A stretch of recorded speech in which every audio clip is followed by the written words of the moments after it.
Bienvenidos a la sesión científica del día de hoy, 15 de septiembre, de la Academia Peruana de Cirugía, con la mesa redonda Cirugía Fetal Intraútero.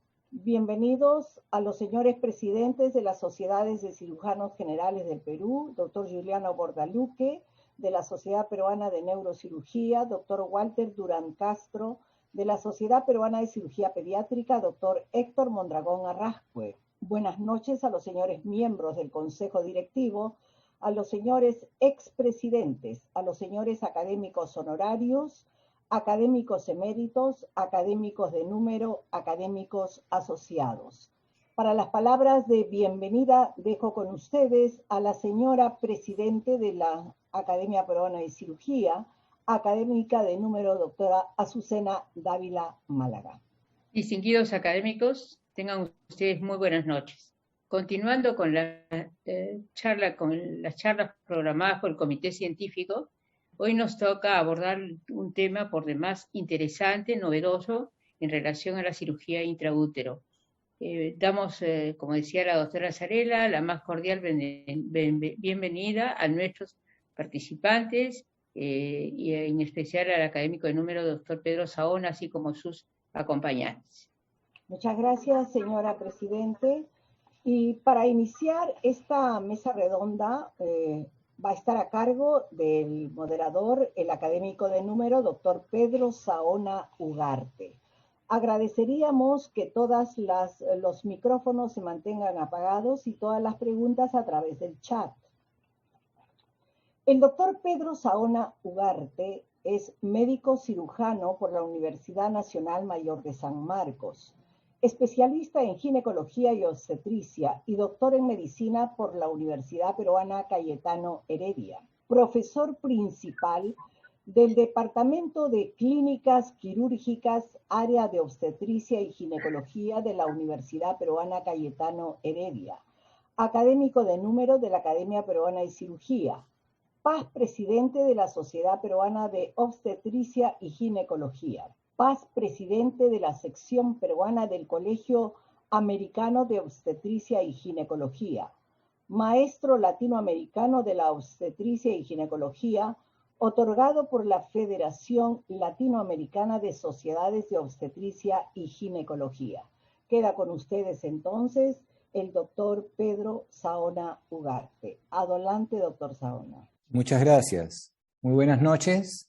En primer lugar, quiero agradecer a la doctora Azucena Dávila Málaga, presidente de la Academia Peruana de Cirugía, por la invitación a moderar esta interesante mesa redonda, simposium de cirugía fetal intraútero, y a la doctora Zarela Solís Vázquez, secretaria general de la Academia Peruana de Cirugía, por su gentil presentación.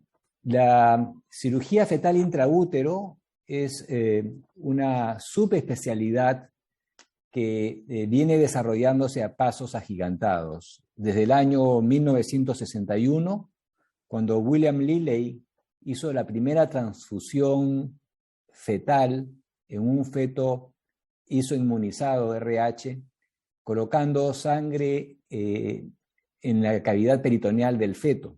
Han habido luego otros avances importantes en esta subespecialidad y debemos llamar la atención a aquella que realizó el doctor Harrison en el año 1981 en la Universidad de California en San Francisco, cuando realizó por primera vez una derivación vésico-amniótica en un feto que presentaba una megavejiga por una obstrucción uretral por valvas uretrales.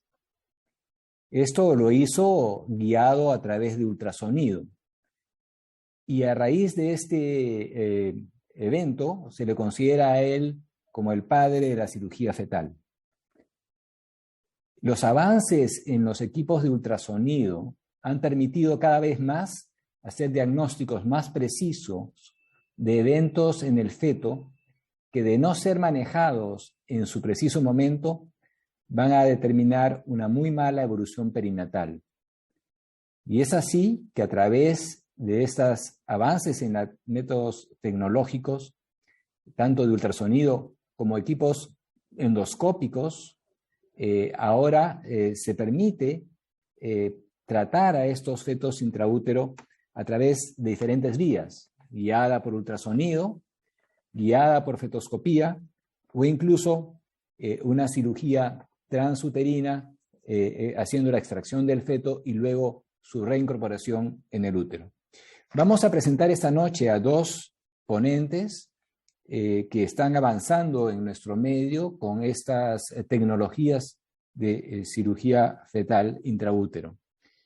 En ese sentido, quiero en primer lugar invitar al doctor Walter Ventura Laveriano.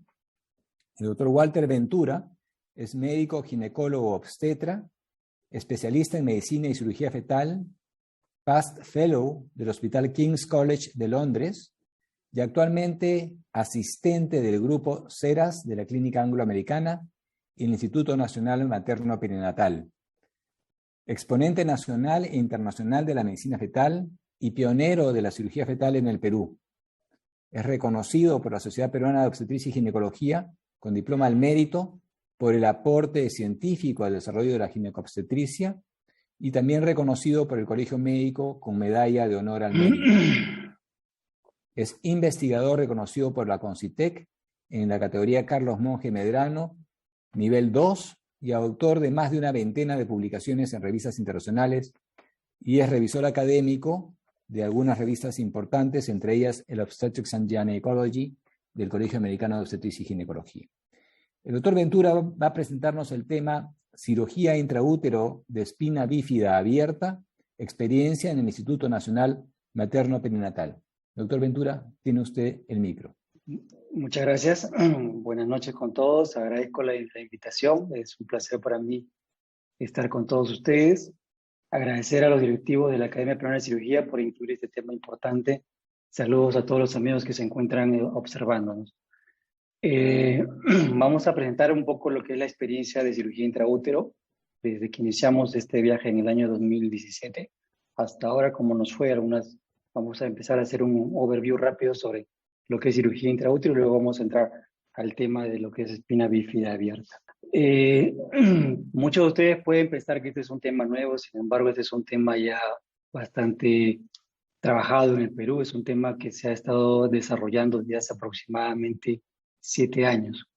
Ya son más de 160 niños los beneficiados de este tipo de procedimientos, de diversos tipos de procedimientos, desde los más simples hasta los más complejos. Pero ¿qué es una intervención intrauterina? Y acabo de ser bien breve porque entiendo que esto va a ser desarrollado por el doctor Gil. Esta es una intervención especializada que se realiza en el feto o placenta con la finalidad de poder mejorar su sobrevida, ¿no? Y normalmente la cirugía intraútero lo que quiere hacer es parar el curso natural de la enfermedad y mejorar la sobrevida de ese feto y poder prevenir su muerte, que puede ocurrir intraútero o fuera del útero. Sin embargo, para el caso de espina bífida, este principio no aplica y el principio se ha ampliado. Y es que también podríamos hacer cirugía intraútero si nosotros sabemos que esta enfermedad, como la de espina bífida, trae secuelas muy graves de complicaciones a largo plazo. Para hacer cirugía intraútero tenemos que reunir ciertos requisitos. De los más importantes es entender de que este es un trabajo en equipo, es un trabajo que requiere la congruencia de múltiples disciplinas. Es una intervención que requiere ser realizado en un centro de alta complejidad porque este tipo de intervenciones puede traer complicaciones, hay que saber afrontar esas complicaciones. Debemos de conocer exactamente lo que sucede con esta historia natural de la enfermedad, no suponer que el curso va a ser malo, sino que tenemos que conocer, basado en evidencias, qué es lo que pasaría si no interviniera. Y por supuesto requiere de un sistema que provea un diagnóstico preciso y oportuno. Entonces, existen varios tipos de intervencionismo intrauterino, desde los más sencillos, como ya estaba mencionando el doctor Saona, que son los percutáneos, que son los que utilizamos simplemente una aguja o un instrumento muy delgado a través del cual introducimos algún objeto terapéutico. Pasamos por las más complicadas, como son las endoscópicas, a través del cual ingresamos un endoscopio muy delgado, que se denomina fetoscopio, y por ahí entregamos el tratamiento. Y luego terminamos con las más complejas, que son las cirugías abiertas, que requieren una logística mayor, que requieren un grupo humano mayor. Y dentro de estas cirugías estamos la cirugía del mielomeningocele, que es la que vamos a comentar ahora.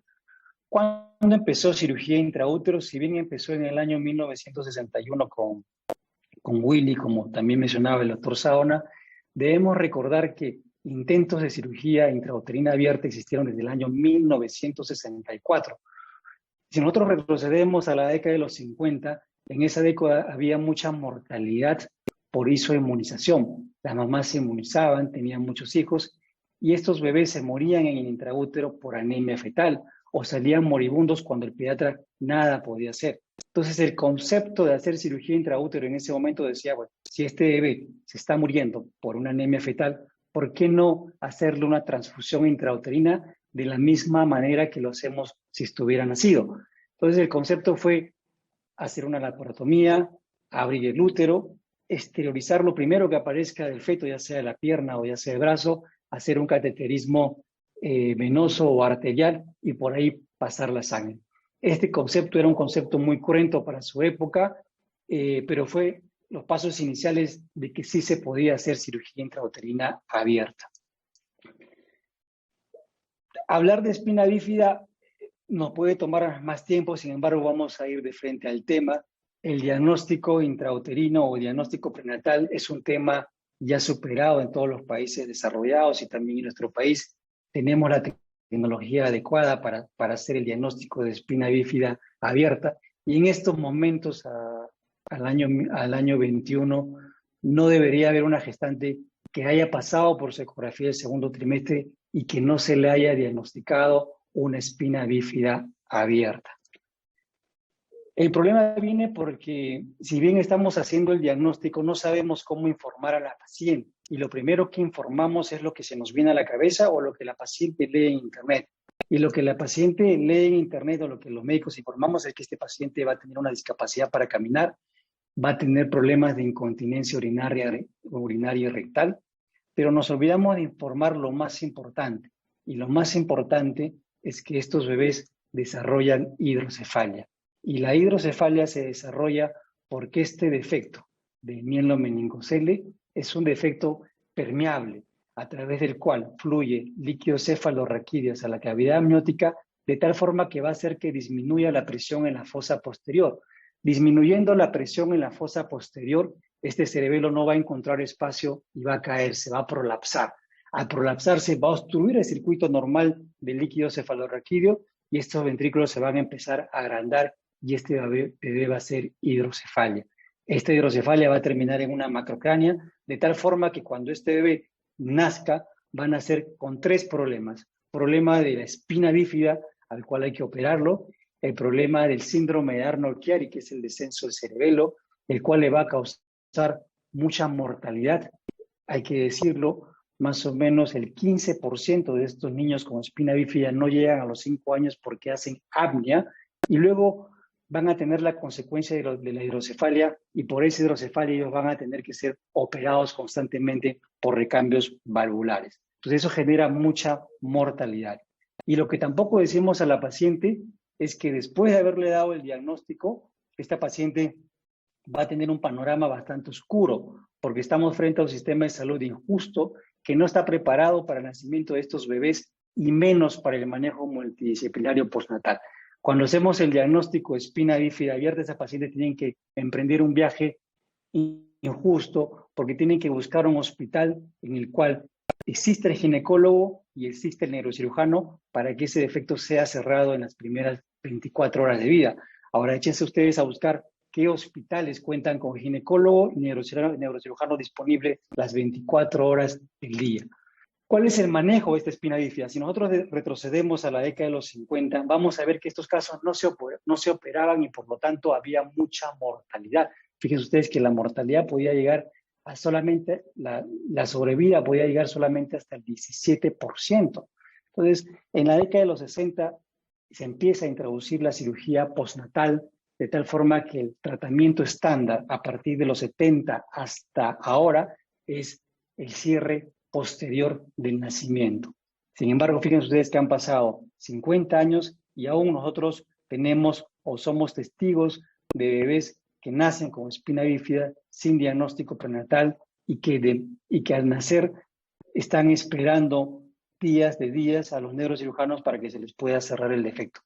Las opciones de manejo actual que tenemos son 3, ya sea que hicimos el diagnóstico y la paciente se someta a una cesárea electiva a las 37 semanas de embarazo, o ya sea que esta paciente opte por la terminación del embarazo, y este tema hay que tocarlo porque estamos ya en un mundo globalizado donde la paciente pudiera viajar a otro país y optar por una terminación del embarazo o incluso optar por la terminación del embarazo en el país. Y esto lo menciono porque esto ocurre hasta en el 30% de casos de diagnóstico de prenatal de espina bífida. Ahora, desde el año 2017, tenemos la opción de hacer cirugía intraútero a las 22 o 26 semanas como una tercera opción a esta paciente. ¿Y por qué hacer cirugía intraútero? Porque nosotros sabemos que existen 2 momentos en los cuales se daña estas fibras nerviosas. El primer momento es en el momento en que se produce la displasia de este tejido, que es entre la semana 4 y la semana 6, y el segundo momento es el momento crónico, porque es un momento en el cual este tejido nervioso se expone al líquido amniótico y al exponerse al líquido amniótico va a dañar más sus estructuras, este bebé se va a estar moviendo y va a estar sujeto a microtraumas que van a dañar mucho más las fibras nerviosas. Entonces, por eso es que si nosotros ideáramos un método en el cual interrumpiríamos el curso natural de la enfermedad justo a la mitad del embarazo, podríamos evitar este segundo momento de daño neuronal. Fíjense ustedes que esta hipótesis de los 2 acontecimientos importantes lo conocemos desde el año 1990. En el año 1995 empezaron a hacerse las primeras cirugías en animales de experimentación y se obtuvieron buenos resultados, y por eso que se pasó primero a la cirugía endoscópica como algo anecdótico y luego en el año 1998 como algo ya más formal a la cirugía abierta. Cuando llegamos al año 2002 ya habían alrededor de 176 casos de mielomeningoceles operados intraútero. Sin embargo, también éramos conscientes de que había mucha morbilidad materna. Entonces no sabíamos si el beneficio de la cirugía sobrepasaba los riesgos al cual íbamos a someter a la mamá. Y por eso es que se ideó el MONS Trial. El MONS Trial es un estudio que demoró aproximadamente 8 años y que fue publicado en el año 2011 en el New England Journal of Medicine, ¿no? Para el año 2018, ya según una publicación, tenemos que se habían realizado 1.238 cirugías abiertas, y para el año 2021 calculamos que alrededor del mundo se han realizado más de 2.000 cirugías intrauterinas abiertas de mielomeningocele. Este es el estudio al cual me estoy refiriendo, que es el MONS Trial, que todos los ginecólogos lo conocemos, que fue publicado en el año 2011 y en la cual randomizaron ambos grupos, un grupo de fetos sometidos a cirugía intrauterina y un grupo de pacientes sometidos a cirugía postnatal. Compararon los resultados y se demostró categóricamente que haciendo cirugía prenatal teníamos un 50% de reducción de derivación ventrículo-peritoneal, lo cual era un logro bastante importante. Y no solamente eso, sino que al cabo de 3 años había un 50% más de niños que podían caminar independientemente. Entonces, con este estudio se documentaba, se demostraba como evidencia a uno que la cirugía intrauterina sería el nuevo gold estándar para el manejo de este tipo de cirugía. Fíjense ustedes que cuando hacemos una resonancia prenatal, en el momento de la preparación del paciente, observamos un síndrome de Arnold-Chiari, y el objetivo principal de esta cirugía es revertir este Arnold-Chiari, como estamos observando por aquí en esta resonancia magnética postnatal. La evidencia es contundente y este año se acaba de publicar una prolongación de este estudio MONS Trial, en la cual después de 5 a 10 años de tratamiento intrauterino, estos infantes aún conservan la capacidad de caminar independientemente, ¿no? Fíjense ustedes, 51% de aquellos sometidos a cirugía intrauterino versus 23% de aquellos sometidos a la cirugía clásica postnatal.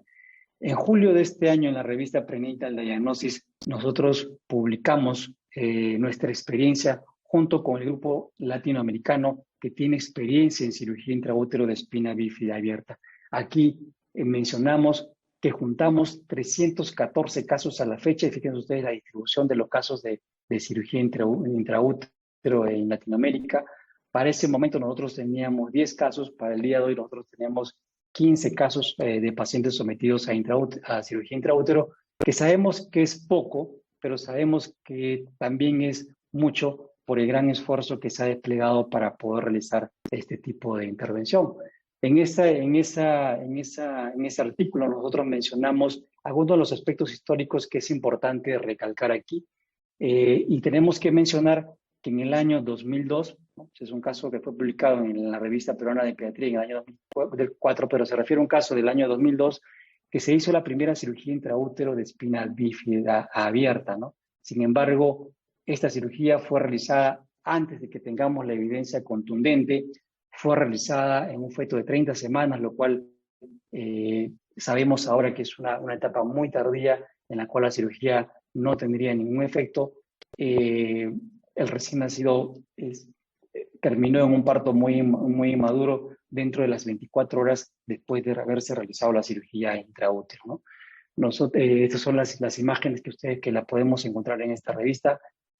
Nosotros publicamos el primer caso de cirugía intraútero en el año 2017. La técnica quirúrgica es muy sencilla. Lo importante es entregar o exponer el dorso del feto al neurocirujano para que éste sea el que cierre el defecto de la misma manera que lo cerraría en un recién nacido en sus primeras 12 horas de vida. Para hacer este tipo de cirugía intraútero tuvimos que haber introducido el concepto de cirugía intraútero en el país, y esto nos tomó años del año 2014, 2015, 2016 en el que introducimos la cirugía fetoscópica para gemelos, y luego en el año 2017 estábamos preparados para poder introducir este tipo de cirugías, primero en la maternidad de Lima y luego en otros lugares. Entonces, fíjense ustedes el gran trabajo desplegado. Una de las cosas que siempre hacemos en el preoperatorio es seleccionar bien a la paciente, y en esta selección de la paciente participa un grupo multidisciplinario en las cuales lo lidero yo, pero interviene una neuropediatra, interviene un neurocirujano, intervienen otras personas que van a estar presentes también en el momento de la cirugía. ¿Cuáles son nuestros resultados? Tenemos resultados muy similares a los resultados publicados en otras partes del mundo. Tenemos ya niños que ya pasaron los 2 años y los 3 años, y podemos dar fe de que esta cirugía realmente les cambia la vida. Entonces, cuando pasamos a los números, vamos a ver que para la fecha tenemos 15 casos de pacientes sometidos a cirugía intraútero. Tenemos un buen porcentaje de pacientes que han sido sometidas a cesáreas previas. Tenemos pacientes intervenidas, no solamente usuarias del CIS, sino también tenemos pacientes usuarias de salud y pacientes usuarias de algún seguro privado. Tenemos 0 complicaciones maternas, no hemos tenido ningún caso de edema pulmonar. Tenemos un tiempo aproximado, promedio de casi 3 horas de cirugía. No hemos tenido ningún caso de transfusión y hemos tenido solamente 2 casos de histerectomía con dehiscencia, ¿no? Cabe mencionar que hay, de los 15 casos que tenemos, hay 4 casos que aún se encuentran en el vientre materno, pero que ya pasaron ya las 32 semanas. La edad gestacional a la intervención es alrededor de las 24 semanas. Pocos casos de oligoderamios, pocos casos de separación de la membrana coriamniótica, pocos casos de RPM. Otra de las cosas importantes es que no tenemos muerte perinatal al momento. Otra de las cosas que cabe destacar es que la edad gestacional al momento del parto es bastante prolongada. Esa edad gestacional nos ha bajado porque tuvimos un parto prematuro de alrededor de 30 semanas. Sin embargo, el resto de pacientes tuvieron su cesárea programada más allá de las 36 semanas. Nuestra tasa de colocación de chance en los 11 pacientes que hemos operado es de 45%, muy similar a los otros grupos, y nuestra tasa de casos que revirtieron el Arnold Chiari intraútero también es muy similar a otros grupos. ¿Cómo aparece la sala de operaciones en este tipo de intervenciones, pues es una sala bastante congestionada en la cual participan alrededor de 18 a 20 personas, entre médicos, especialistas, grupo de anestesiólogos, grupo de enfermeras. Estas pacientes pasan por dos tipos de anestesia, anestesia general y anestesia epidural para poder controlar el dolor. Y la cirugía en realidad es sencilla, es manejar lo que es tocólisis y manejar el postoperatorio. Se expone el útero de la mamá, se hace una histerotomía controlando la hemostasia. Hay varios tipos de hacer este tipo de histerotomía. Exponemos las membranas amnióticas, retiramos el líquido amniótico y sobre todo exponemos el dorso fetal. En este dorso fetal es donde el neurocirujano va a hacer el cierre del defecto de la misma forma como lo hiciera en un bebé nacido. A veces puede colocar un parche incluso y luego cerrarlo por segunda intención. Mientras hacemos este procedimiento, vamos haciendo el control de latidos cardíacos a través de un ecógrafo de alta resolución. Una vez cerrado el defecto, nosotros cerramos la herida en el útero, reponemos el líquido amniótico y reponemos el útero a la cavidad abdominal y luego a cuidar que esta gestante no haga parto prematuro, porque parto prematuro es la principal complicación que tenemos en este tipo de cirugías y en todo tipo de cirugías intraútero.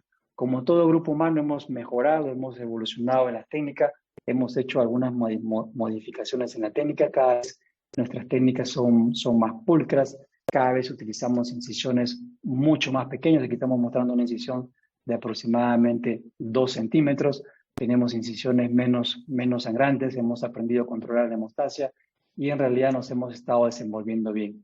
El objetivo es que este recién nacido nazca a las 37 semanas con el defecto cerrado y que pase en las próximas 12 horas ya no a una unidad de cuidados intensivos a esperar al neurocirujano que cierre el defecto, sino que pase al lado de la mamá. La cirugía intraútero de espina bífida abierta es una cirugía que expone a la mamá, es una cirugía que la pone en riesgo de tener un parto por cesárea, de tener acretismo placentario en sus siguientes embarazos. Por eso es que existe la opción en estos momentos de hacer una cirugía intrauterina también por vía fetoscópica. Y cuando hablamos de hacer cirugía fetoscópica, para mielomeningocele hablamos básicamente de dos tipos, las cirugías percutáneas y las cirugías con útero expuesto. Nuestro grupo durante los últimos 2 años se ha estado preparando y ha desarrollado este tipo de cirugías fetoscópicas con útero expuesto, ¿no? Entonces tenemos nuestros modelos de simulación, hemos realizado capacitaciones internacionales. Aquí está el grupo de neurocirujanos y cirujanos pediatras y nuestro grupo de ginecólogos laparoscopistas practicando el cierre del defecto. Y luego les voy a mostrar aquí el caso que hicimos en el año 2019, antes de la pandemia, ¿no? Entonces, hacemos lo mismo que hiciéramos en una cirugía intraútero abierta, exponemos el útero, pero somos menos agresivos con el útero, ya no le hacemos ese corte que solíamos hacer, sino vamos ingresando unos trócares, ¿no es cierto?, que miden alrededor de 3 a 4 milímetros como máximo, y a través de esos trócares hacemos la reparación del defecto. Es una técnica un poco más complicada. Fíjense ustedes, ahí estamos observando el mielomeningocele. Hacemos la disección de este mielomeningocele. Aquí tenemos que cuidar que no se nos vaya el gas, porque si se nos va el gas se empeora la vista. Estamos liberando aquí todo el tejido anómalo, el tejido displásico que aparece alrededor de este defecto. Fíjense ustedes que para esto usamos instrumental que mide aproximadamente 3 milímetros. Introducimos un parche, colocamos un parche y hacemos el cierre en 2 planos. Ahí estamos cerrando el defecto, ¿no? Este primer caso que hicimos en el año 2019 terminó con dehiscencia parcial de la herida, o sea, consideramos que fue un caso no exitoso. Luego nos enfrentamos a otro caso, es un caso mucho más extenso de mielosquisis, en la cual ingresamos, observamos y el neurocirujano creyó conveniente de que en este caso era necesario hacer una abierta, así que tuvimos que hacer la conversión de esta cirugía. Entonces, estamos en ese proceso de introducir la cirugía fetoscópica para mielomeningocele. Las diferencias serían bastante buenas. Fíjense ustedes aquí en técnica abierta cómo tenemos que exponer el útero, y fíjense ustedes con técnica fetoscópica solamente son 3 puntos que ingresan al útero, por lo tanto este útero va a ser menos injuriado y la probabilidad de que haga parto prematuro va a ser menor y la probabilidad de que esta paciente termine en un parto vaginal va a ser mayor. Y por supuesto la probabilidad de comprometer los siguientes embarazos también va a ser mayor. Fíjense ustedes cuando cerramos, hemos puesto acá 3 puntos en la fetoscópica y fíjense ustedes en la abierta esta incisión que mide 3 a 4 centímetros ya cuando está cerrada. Tendríamos que agradecer a gran cantidad de personas, entre médicos, licenciados, técnicos, personal no médicos, que estuvieron detrás de nosotros para hacer este tipo de cirugías. Este es nuestro primer equipo de cirugía con el que empezamos. Luego nos hemos ido renovando, se han ido agregando más personas. Aquí tenemos nuestro grupo de cirugía.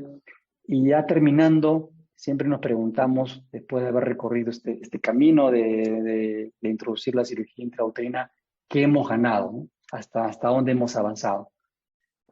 Personalmente, muchas lecciones de satisfacción.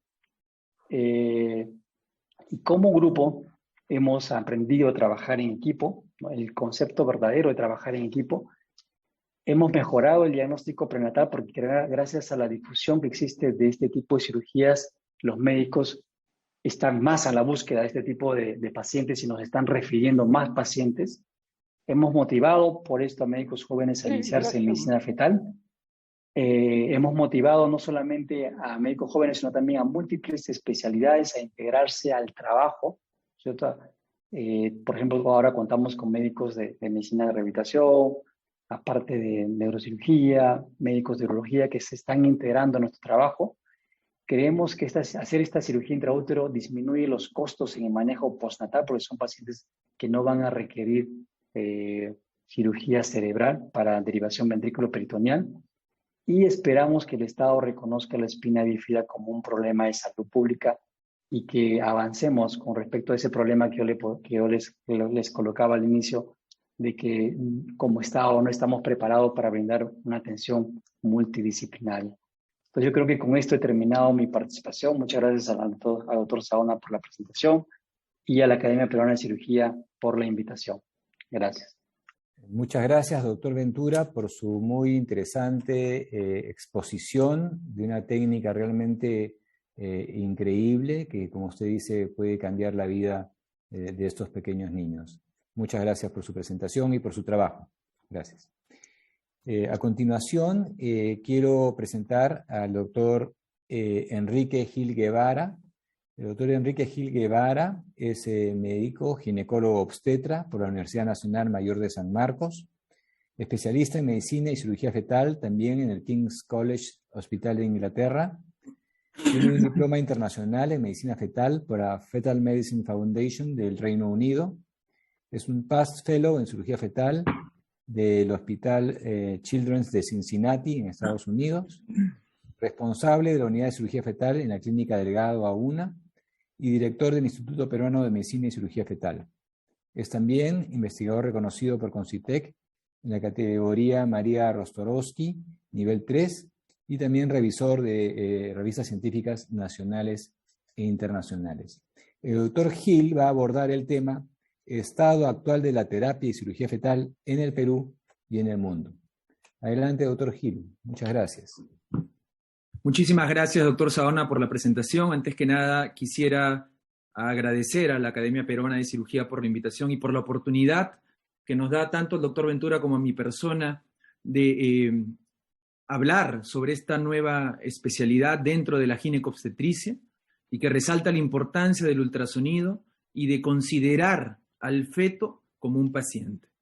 En ese sentido, los conceptos generales que muy bien tocó el doctor Ventura están en relación básicamente a cómo el ultrasonido ha venido a cambiar el concepto de la medicina materno-fetal, ya que un paciente que se encuentra dentro del vientre materno tiene que ser evaluado, como ustedes pueden ver en la imagen, a través de otros ojos que ya no son los que nosotros normalmente usamos cuando vemos un paciente directamente, sino a través del ultrasonido. En resumen, el ultrasonido, la ecografía y el diagnóstico prenatal es lo que permite la cirugía fetal. Habiendo entendido ese primer concepto, nos vamos al segundo concepto, clave para poder entender la realización de la cirugía fetal, que viene a ser la importancia de invertir la pirámide de atención prenatal. Tradicionalmente, en muchos países de Latinoamérica y en muchos lugares aún en nuestro país, se tiende a dar mucha importancia al último trimestre del embarazo y no al primer trimestre. Y hoy por hoy está más que demostrado que el primer trimestre del embarazo, así como el segundo, son las bases, no solamente de un buen manejo materno durante el embarazo, sino de un buen screening, control y obviamente prevención de enfermedades del feto. Es por esa razón que, repitiendo las indicaciones para la cirugía fetal, hay que entender que tenemos que colocar en una balanza y entender que el primer enemigo que nosotros vamos a tener ante cualquier intervención intrauterina es la rotura prematura de membranas y por ende el parto prematuro. Por lo tanto, la realización de la cirugía fetal tiene que tener ciertas indicaciones. Y en la mayoría de los casos, por no decir casi todas las indicaciones, están dadas cuando la salud y la vida del bebé peligran, excepto en el caso de espina bífida, que como muy bien ya expuso el doctor Ventura, básicamente tratamos de disminuir las secuelas que pueda dejar esta enfermedad a nivel postnatal. ¿Y cuáles son esas intervenciones quirúrgicas fetales? Precisamente el tema de mi charla trata sobre la exposición de todas las cirugías fetales que se están realizando actualmente en el mundo y que afortunadamente en el Perú nuestro grupo está realizando desde fines del 2017 y ya va 4 años en la realización de todos estos tipos de procedimientos. Pero ¿cuál es la clave de cualquier intervencionismo fetal? Es el dominio del ultrasonido. Y eso es importantísimo entenderlo, ya que el ultrasonido, como dije anteriormente, va a permitir a nosotros, los ginecólogos especialistas en medicina fetal, mirar cualquier enfermedad que pudiera presentarse dentro del bebé. Y la base de cualquier procedimiento quirúrgico viene a ser la realización de procedimientos invasivos. Los procedimientos invasivos básicamente están dados por la biopsia corial, están dados por la amniocentesis y por la cordocentesis. ¿Y por qué esta es la base de la realización de la cirugía fetal? Porque muchos de estos procedimientos requieren, como ustedes pueden ver en el video en el cual estoy realizando una biopsia corial, la coordinación de ambas manos para el operador, donde con la mano izquierda se realiza el ultrasonido y con la mano derecha se realiza la operación. Y si bien es cierto, estos procedimientos invasivos, como la biopsia corial y la amniocentesis, en su mayoría son diagnósticos, recordemos que muchos de estos también son terapéuticos. En el caso de la anemia fetal, cuando realizamos transfusión sanguínea, utilizamos una aguja de amniocentesis. En el caso de un bocio fetal, como veremos más adelante, cuando tenemos que inyectar levotiroxina en el líquido amniótico para tratar un bocio fetal, utilizamos una aguja de amniocentesis. Cuando nosotros realizamos una derivación vésico-amniótica, que muy bien mencionó el doctor Pedro Saona en su momento, cuando se realizó allá en Estados Unidos, el doctor Michael Harrison utilizó una aguja del grosor de una biopsia corial. Cuando nosotros realizamos un procedimiento para un secuestro broncopulmonar, utilizamos una aguja del grosor de una aguja de biopsia corial. Por lo tanto, la realización de procedimientos invasivos es clave para poder realizar cualquier tipo de cirugía fetal. Y esto se realiza a nivel mundial. La anemia fetal, como muy bien mencionaron, fue la clave para poder iniciar el tratamiento intrauterino. Y como muy bien sabemos, el diagnóstico prenatal es fundamental, ya que este no solamente se basa en la observación de una cardiomegalia, es decir, de un corazón grande y cansado, así como de ascitis, sino también de la utilización del efecto Doppler, que nos va a poder permitir, al ver un aumento en en la velocidad pico sistólico de la arteria cerebral media, la sospecha de que este bebé puede estar en anemia fetal. Y para eso, lo que nosotros vamos a realizar es la colocación de una aguja del grosor de 21 gauge, es decir, de 1 milímetro de diámetro, guiado por ultrasonido, en la inserción del cordón umbilical en la placenta. Esta puede ser transplacentaria, puede ser transamniótica, dependiendo de la localización de la placenta, y de esa forma obtener una pequeña muestra de sangre que nos diga cómo está la hemoglobina fetal y luego, de acuerdo a ciertos cálculos, proceder a infundir la cantidad necesaria. Esto se realiza actualmente en el Perú y se realiza actualmente en el mundo. Pero ¿qué es importante en esta patología? La prevención. Es decir, cada vez que nosotros tenemos un caso como este, como sistema público o como medicina pública, involucrando también a la paciente, hemos fracasado. Porque estos casos ya no deberían darse.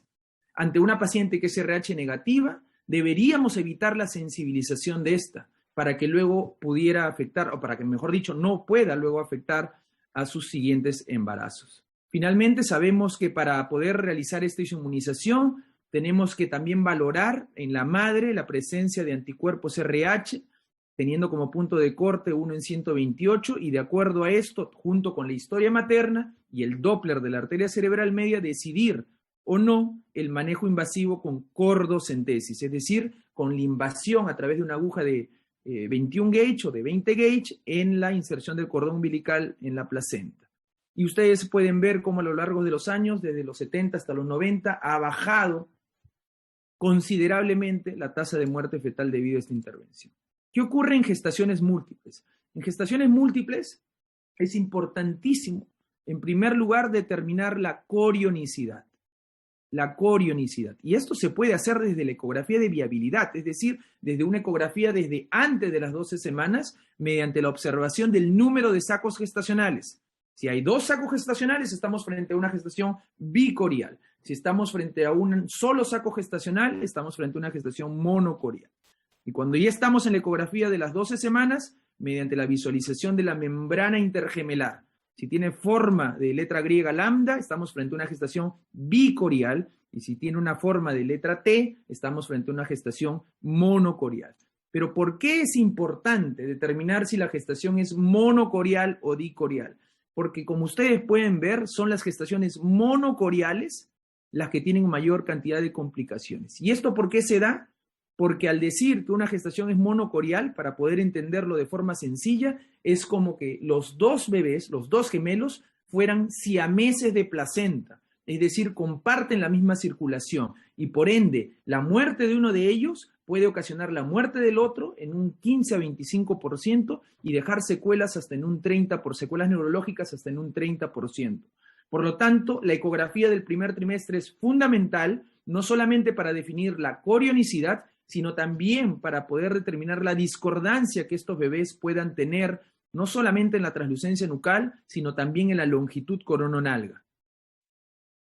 Y cuando nosotros hablamos de las principales indicaciones o complicaciones que podemos tener de las gestaciones múltiples, tenemos aquellas relacionadas con un flujo desbalanceado entre ambos bebés, en ese caso el síndrome de transfusión fetofetal y en la secuencia anemia-policitemia, o cuando hay una mala distribución de la placenta, es decir, un bebé tiene más placenta que el otro, en ese caso una restricción selectiva del crecimiento. O, como ustedes pueden ver allí en la secuencia TRAP, un flujo reverso en uno de ellos, de tal forma que el gemelo sano sirve de bomba para el gemelo que depende de este, y por ende podría ocasionarle la muerte por insuficiencia cardíaca. ¿En qué consiste el síndrome de transfusión fetofetal?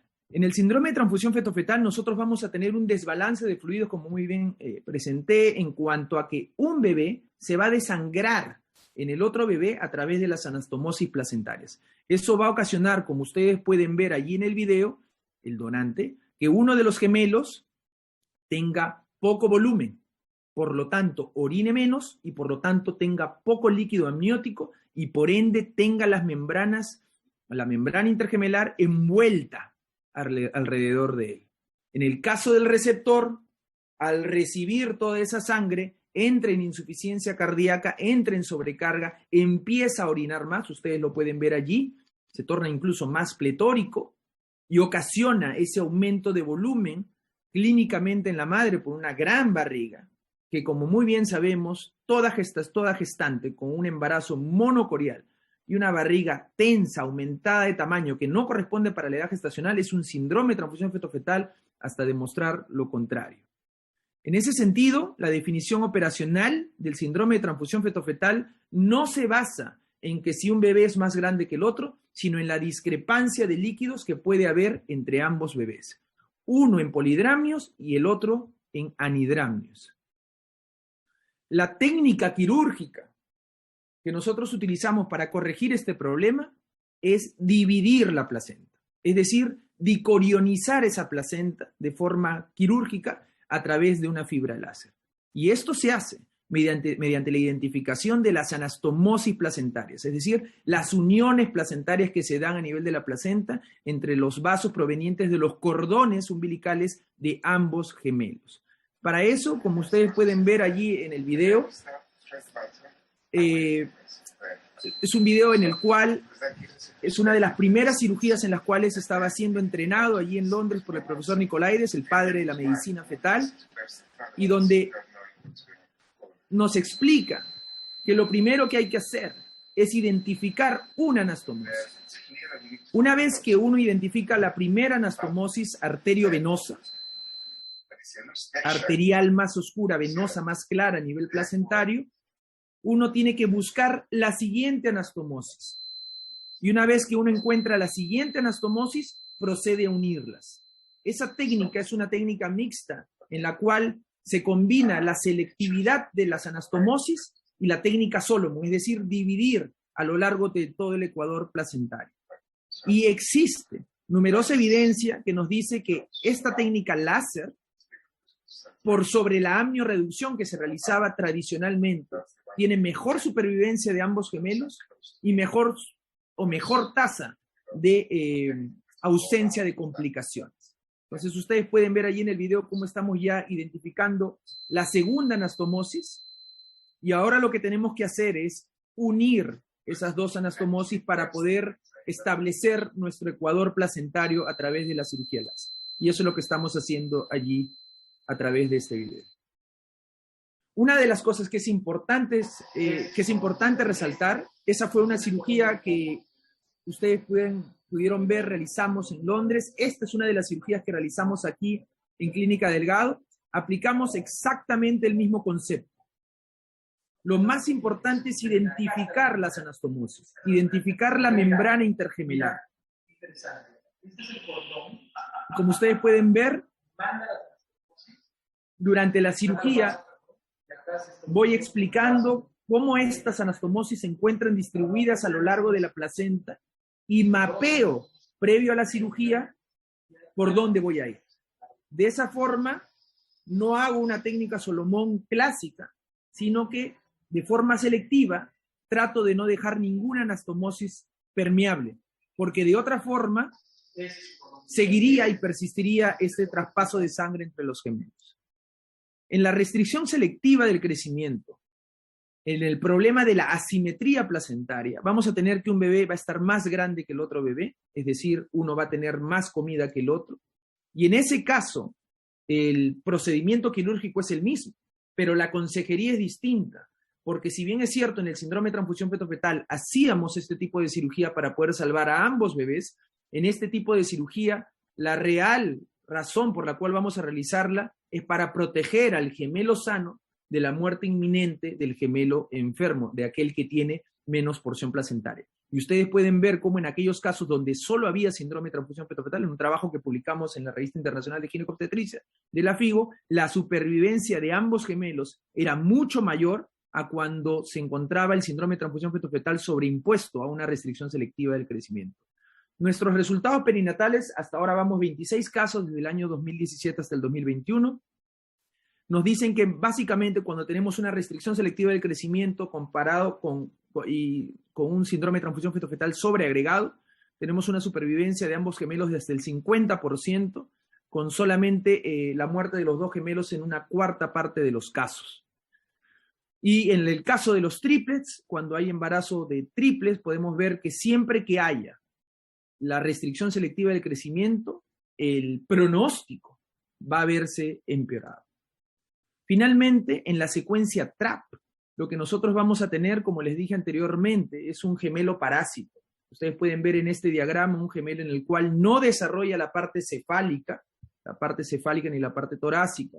Es un gemelo acárdico, no tiene corazón, básicamente porque depende del flujo sanguíneo del gemelo bomba. Y en este caso, lo ideal es realizar la intervención apenas sea detectado. Y si es en el primer trimestre, se realiza en el primer trimestre con una aguja de biopsia coreal a través de la cual vamos a pasar una fibra láser y vamos a proceder con la ablación intersticial de la inserción del cordón umbilical del gemelo parásito.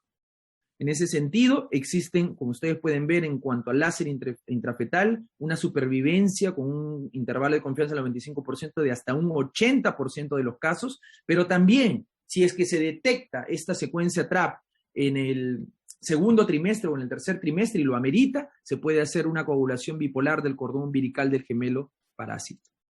En cuanto a las patologías torácicas, la más importante es la hernia fragmática congénita.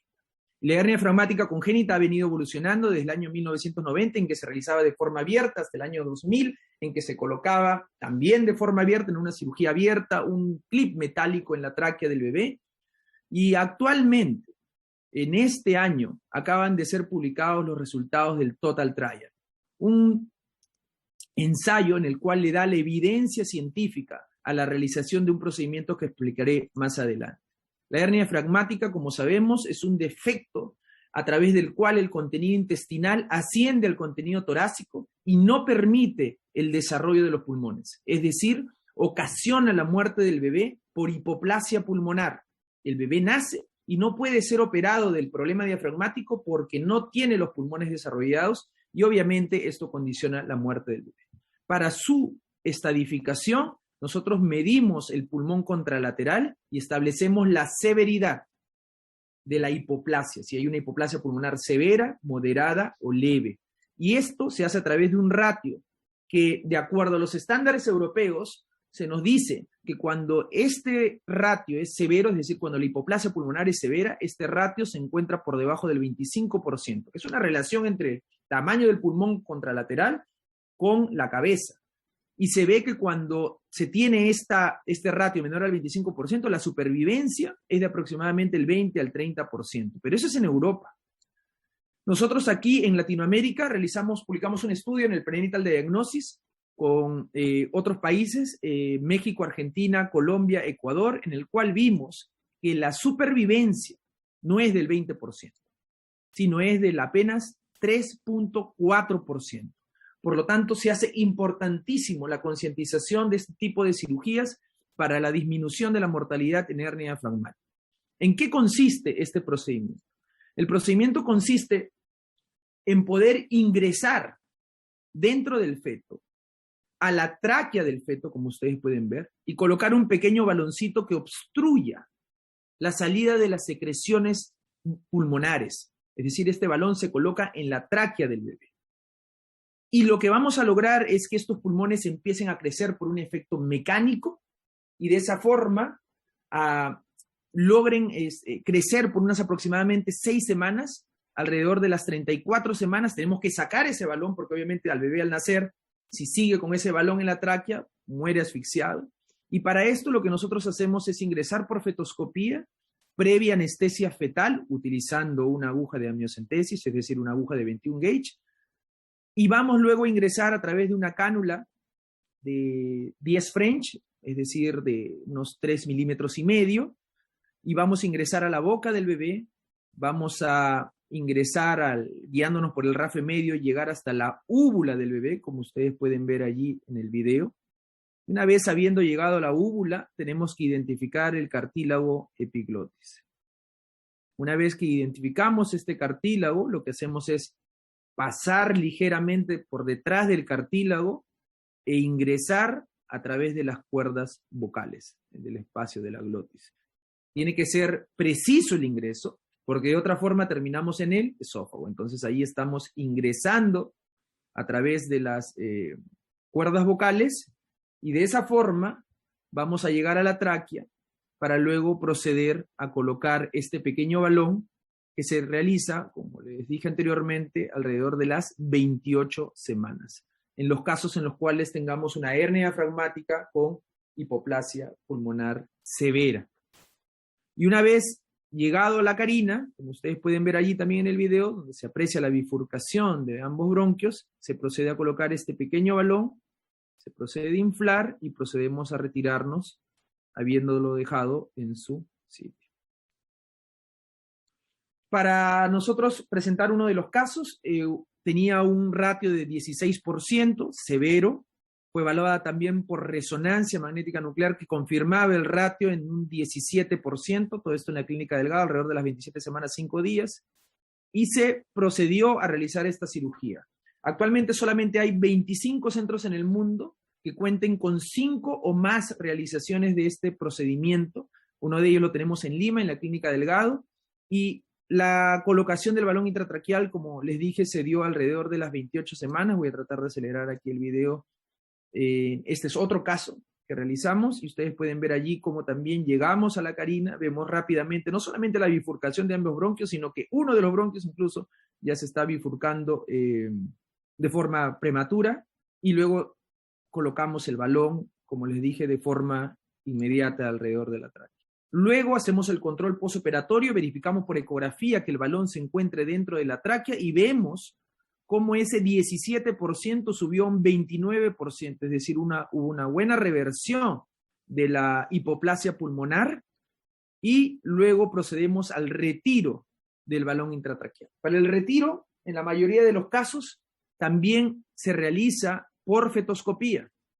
La idea es realizarlo por fetoscopía. Solamente en aquellos casos en los cuales se rompan las membranas y no tengamos líquido amniótico como ventana para poder realizar este procedimiento, nos vamos a realizarlo durante la cesárea mediante un procedimiento en circulación placentaria, un tipo exit.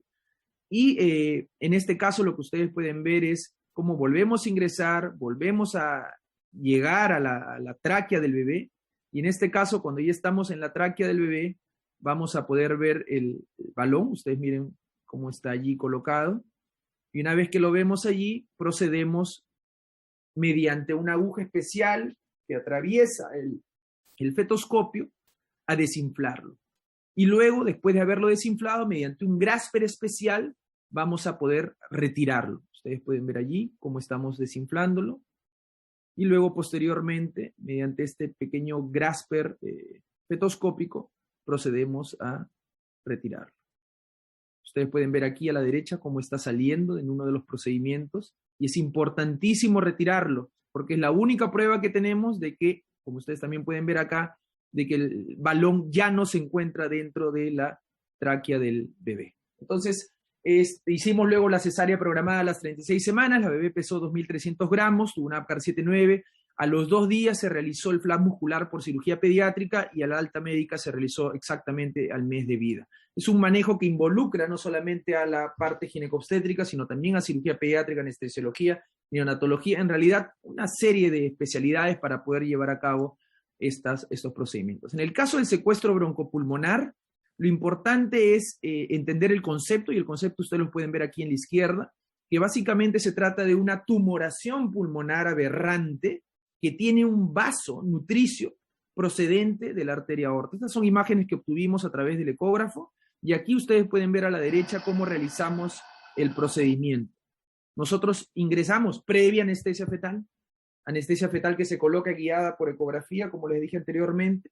Ingresamos con una aguja de 18 gauge, es decir, de 1,5 milímetros a la cavidad pulmonar, y todo esto se realiza guiado por ecografía para llegar al vaso, a este vaso nutricio.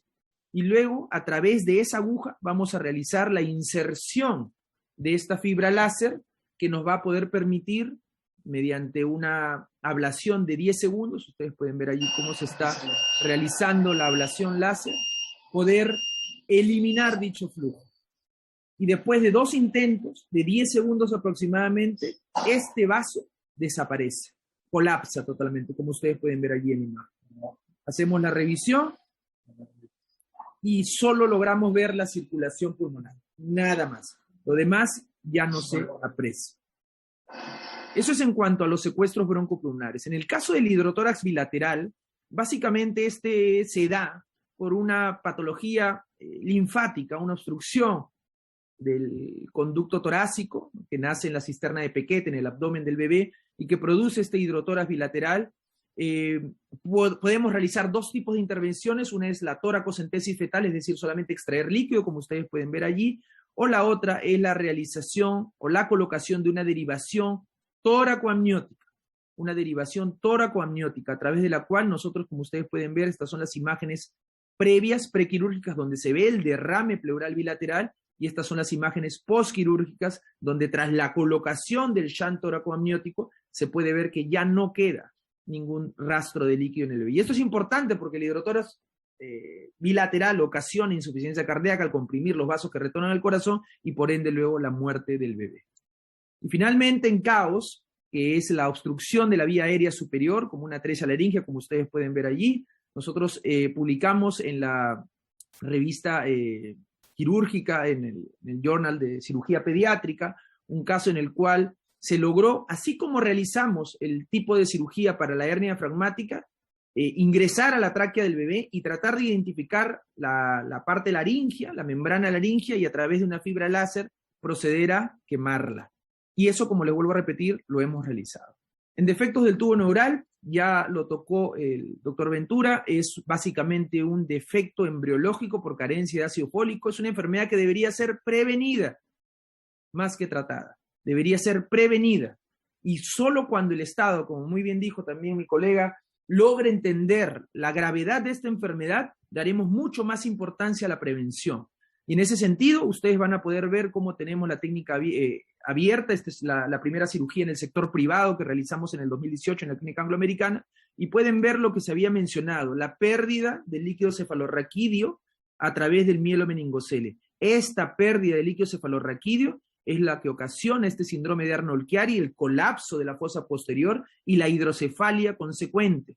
Y asimismo, el defecto, como ustedes pueden ver en la ecografía, ocasiona luego defectos en la movilidad de los miembros inferiores. Entonces, no se olviden de esta imagen, porque esta imagen es la más importante para entender la fisiopatología en espina bífida. Nosotros actualmente tenemos un caso que estamos por realizar, hemos definido ya el nivel anatómico, se define, como les vuelvo a repetir, por ecografía, y luego definimos el nivel funcional a través de también la ecografía, viendo el movimiento de las piernas, identificando también, y mediante la realización de una amniocentesis, la integridad normal del cariotipo del bebé, y luego la resonancia magnética, para poder determinar el nivel anatómico para el neurocirujano.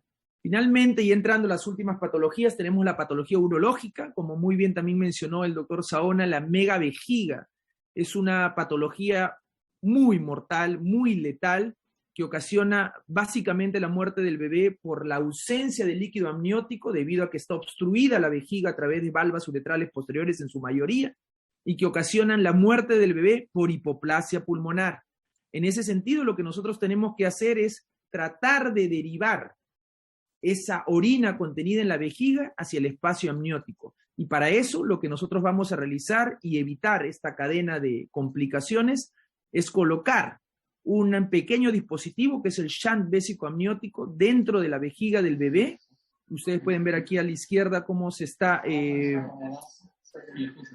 cómo se ve la vejiga totalmente distendida, sin nada de líquido amniótico, y luego lo que hacemos es colocar previa infusión de suero salino para crear una ventana operatoria, un dispositivo que se llama shunt dentro de la vejiga que drena esa orina hacia el líquido amniótico y nos da nuevamente ese líquido amniótico que necesitan los pulmones del bebé para poder sobrevivir. En cuanto a las bandas amnióticas constituyen parte de un problema del amnios, es decir, hay una disrupción amniótica que ocasiona el compromiso principalmente de las extremidades del bebé. Y se podría decir que junto con la espina bífida constituye también una patología en la cual tenemos que intervenir no tanto para salvaguardar la vida del bebé, sino para evitar las secuelas.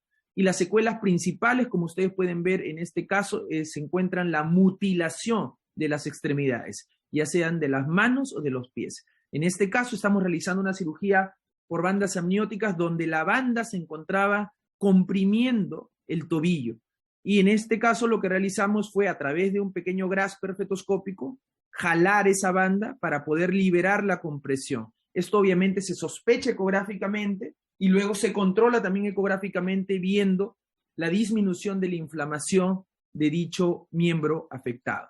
Y en cuanto a finalmente las tumoraciones fetales y placentarias, tenemos el teratoma sacrococcigio, que básicamente se comporta como una masa aberrante que requiere, si es que nosotros por ecografía identificamos los vasos necesarios, la instilación de una aguja que llegue al vaso, al igual que el secuestro broncopulmonar, y atravesar una fibra láser que pueda de forma intersticial disminuir el volumen. Como ustedes pueden ver en la imagen, no es lo mismo esta masa tumoral comparada con este teratoma sacrococcigio. El pronóstico va a ser distinto y la recuperación postnatal también. En el caso de los linfangiomas cervicales, exactamente igual.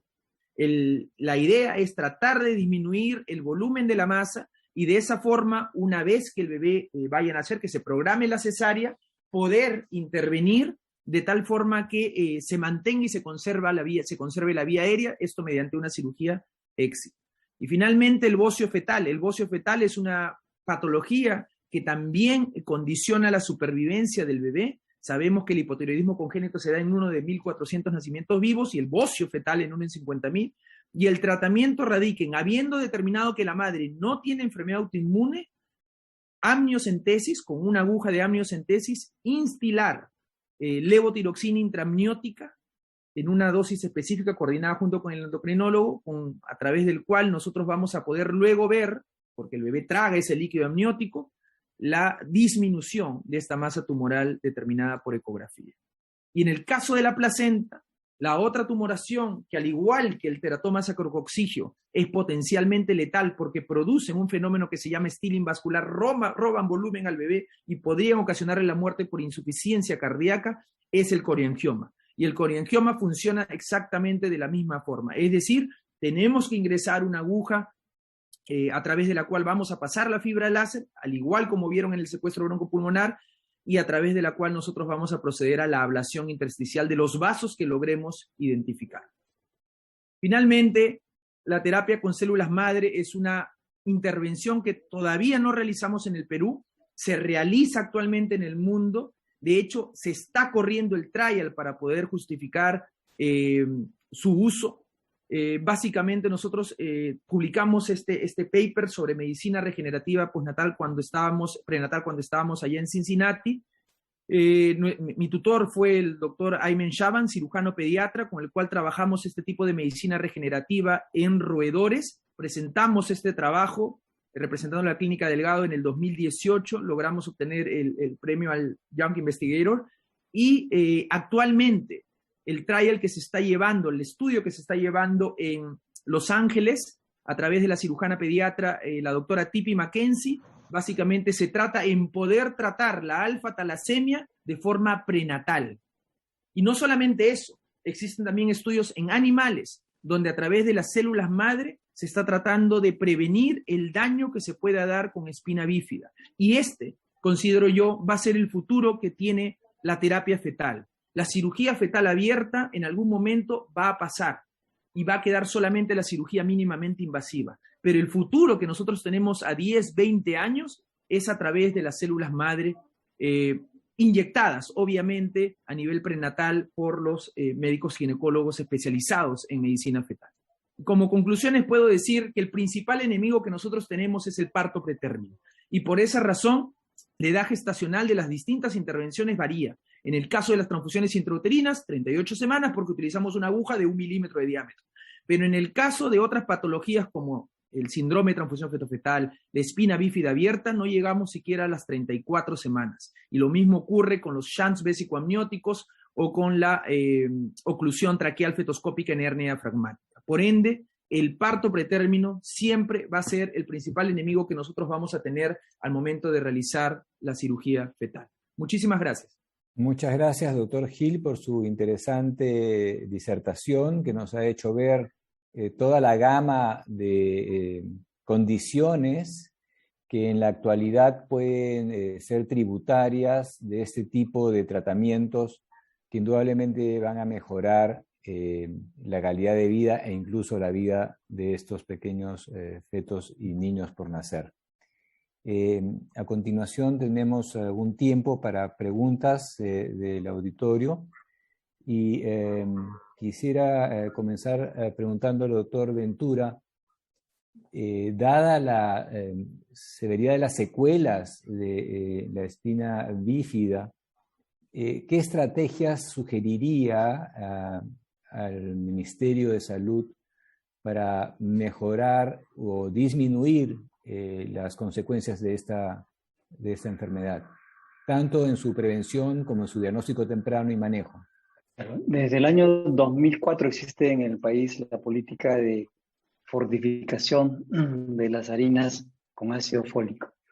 Esa política que se instauró en el año 2004 por sociedades médicas de ginecología y obstetricia, seguramente porque no tenemos los datos concretos, ha permitido reducir la incidencia de espina bífida que ahora observamos. Tendríamos que mejorar, aparte, la promoción del consumo de ácido fólico extra responsable por aquellas mujeres que se encuentran en edad fértil. Y en tercer lugar, tendríamos que, una vez encontrado el caso, una vez diagnosticado, tendríamos que formar los grupos multidisciplinarios, tanto prenatal como postnatal. Porque recuerden que el diagnóstico de la espina bífida es un diagnóstico rápido, sin embargo, el viaje que le toca llevar a esa familia es un viaje largo de casi toda la vida. Entonces, como país no podemos darle la espalda. Lo que hacemos en cirugía intraútero para espina bífida, siempre le digo esto a los pacientes, es el primer paso. O sea, esto no va a solucionar su problema. Esto lo que va a hacer es, va en el mejor de los casos, tener un niño sin secuelas tan severas, pero sin embargo las secuelas van a estar ahí. Esta es una enfermedad muy severa.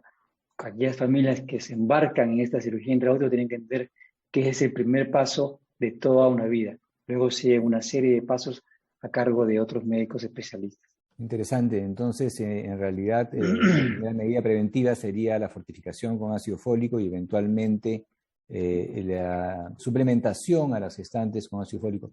Y posibilidad de centros de detección temprana de esta patología, ¿cómo estamos a ese nivel?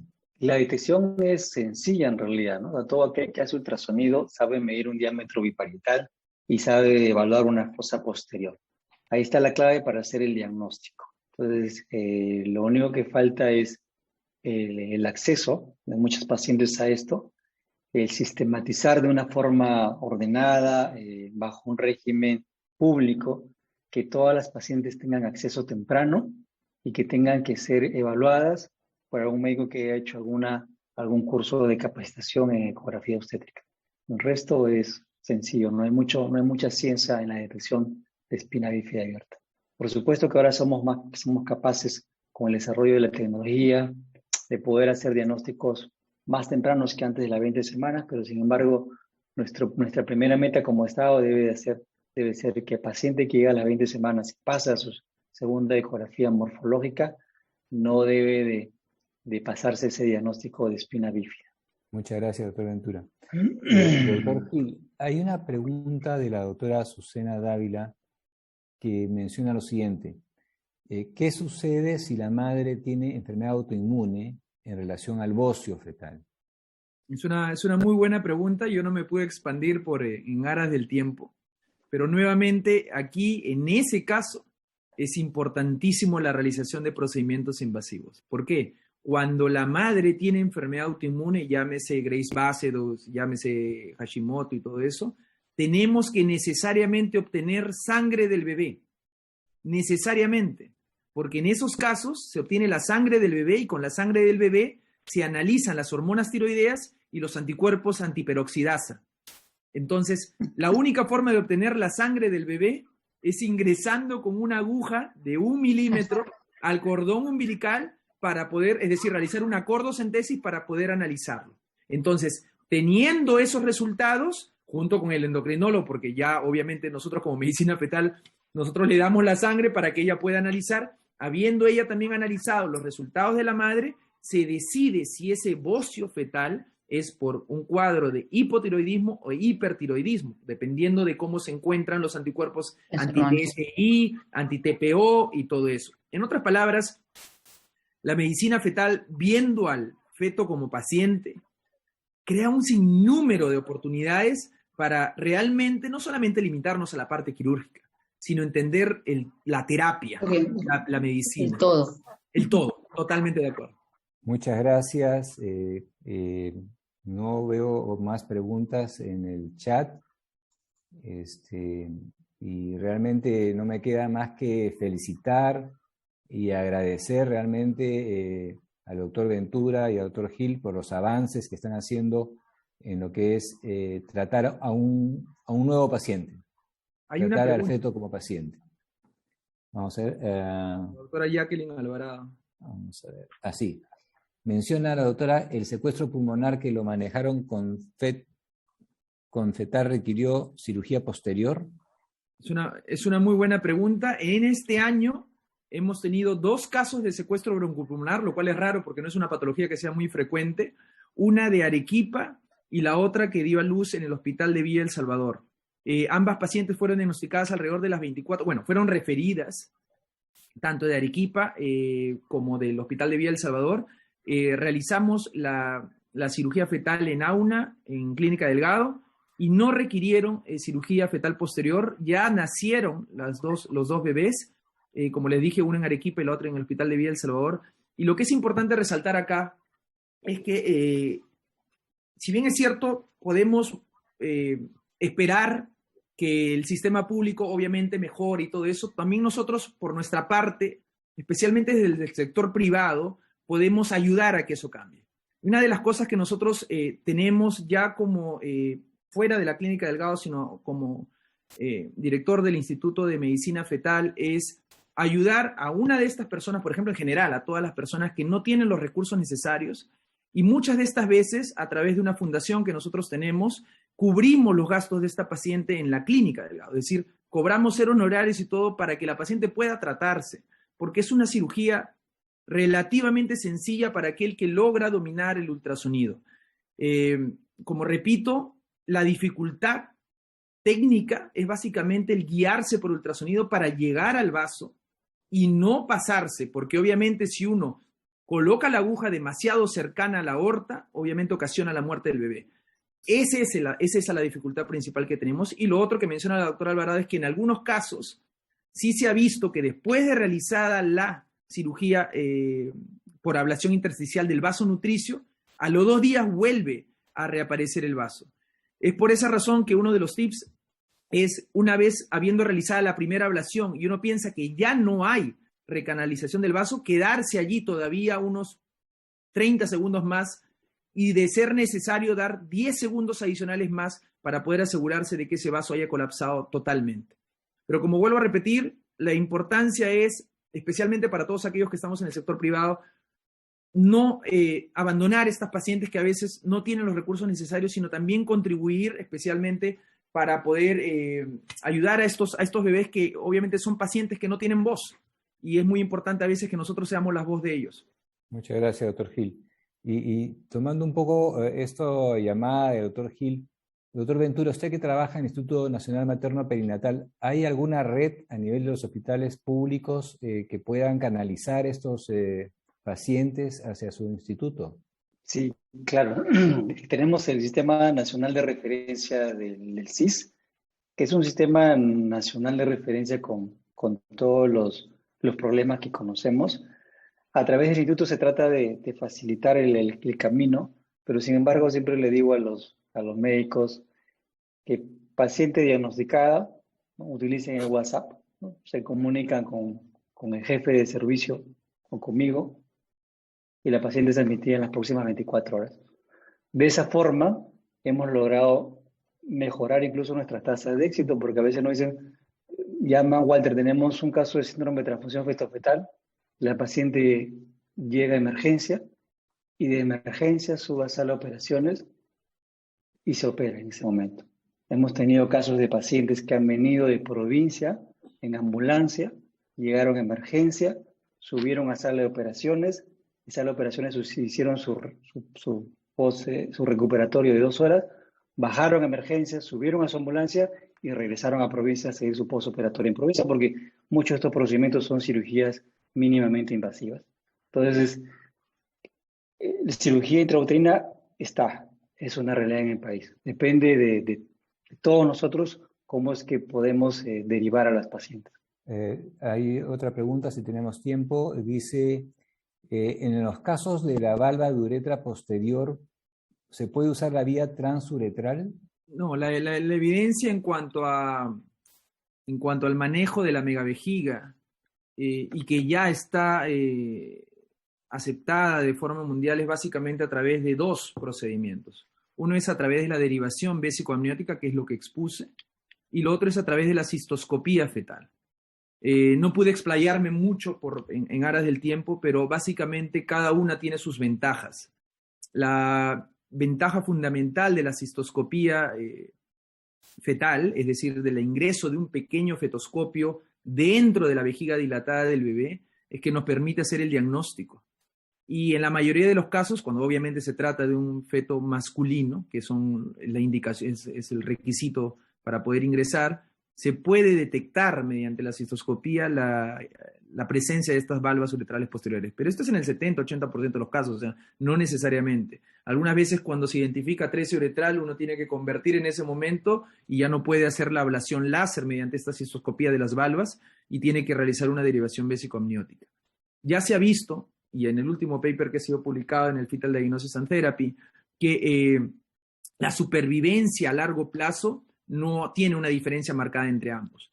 La función renal, que también es otro de los aspectos que se considera entre estos dos procedimientos, tiende a favorecer a la cistoscopía siempre y cuando se trate de valvas uretrales posteriores. Pero el manejo, y eso hay que entenderlo muy bien, y como también muy bien lo mencionó Walter para el caso de espina bífida, no termina con el nacimiento, y esa es la clave del manejo. Muchas de estas patologías siguen después. El último caso que nosotros tenemos de éxito en derivación vésico-amniótica, porque hay que ser sincero, en derivación vésico-amniótica quizás en megavejiga, en obstrucciones de las valvas uretrales por valvas uretrales posteriores, es la patología más fea que hay, porque es la que menos éxito se puede tener, y eso ya está aceptado mundialmente. El último caso, afortunadamente, logró sobrevivir y está evolucionando muy bien, y de todas formas, para prevenir el daño renal, lo han puesto en diálisis peritoneal. El bebé sigue creciendo muy bien, ya tiene más de un mes, está evolucionando bien, incluso ahora se ha hecho tendencia en redes sociales porque obviamente tiene que costear los gastos, se llama Amaru, y afortunadamente, como les vuelvo a repetir, se ha entendido y los padres entendieron desde un inicio, de forma prenatal, que esto no acababa con la cesárea. Y la consejería es sumamente importante, es decir, hacerles entender a los padres que la cirugía fetal no es correctiva al 100% de forma prenatal. Tiene que siempre tener un seguimiento postnatal. Por eso es importante entender el concepto de la terapia intrauterina. Correcto.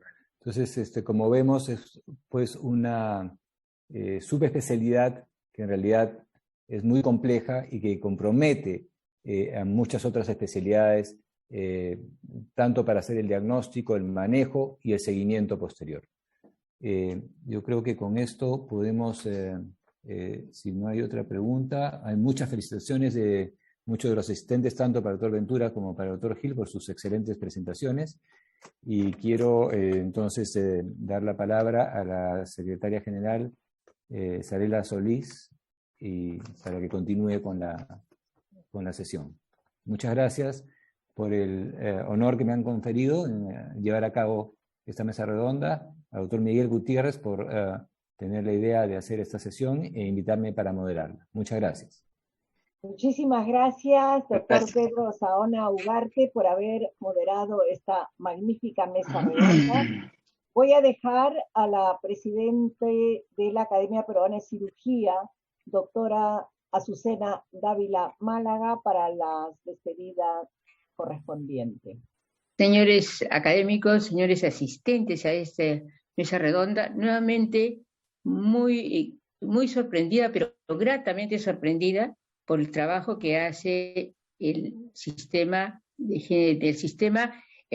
los médicos del Instituto Materno-Infantil, materno-perinatal, y en algunos casos particularmente los médicos en las clínicas privadas.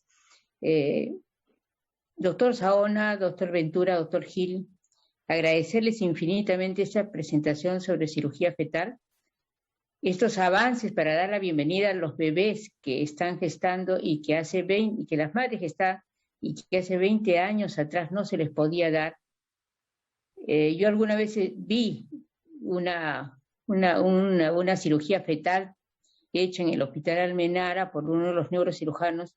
Costó mucho trabajo, lamentablemente no tuvo el resultado que todo el mundo esperaba, y porque la espina bífida, como bien dice el doctor Ventura, no es una enfermedad que se cura con la cirugía fetal. Los niños que nacen con espina bífida abierta y con un mielomeningocele o con un meningocele van a ser pacientes para toda la vida. Si es que logran superar el cierre del meningocele, viene la hidrocefalia, y la hidrocefalia, la derivación ventrículo-peritoneal, y si el catéter queda largo, corto, y si hay que corregir. O sea, son pacientes que nosotros creo que debemos pujar porque tanto el CIS como el Salud tengan una red de coordinación, al igual que el de trasplantes, para que puedan evitarse el nacimiento de niños secuelados. Nuevamente, muchísimas gracias, muchas gracias, tanto al doctor Saona, al doctor Ventura, al doctor Gil, al presidente del comité científico, el doctor Abugataz, al doctor Gutiérrez, quienes son los motorcitos que están detrás de cada una de las conferencias y mesas redondas. Gracias a ellos podemos concluir con una mesa redonda más exitosa. Gracias a todos los participantes que superan los 90.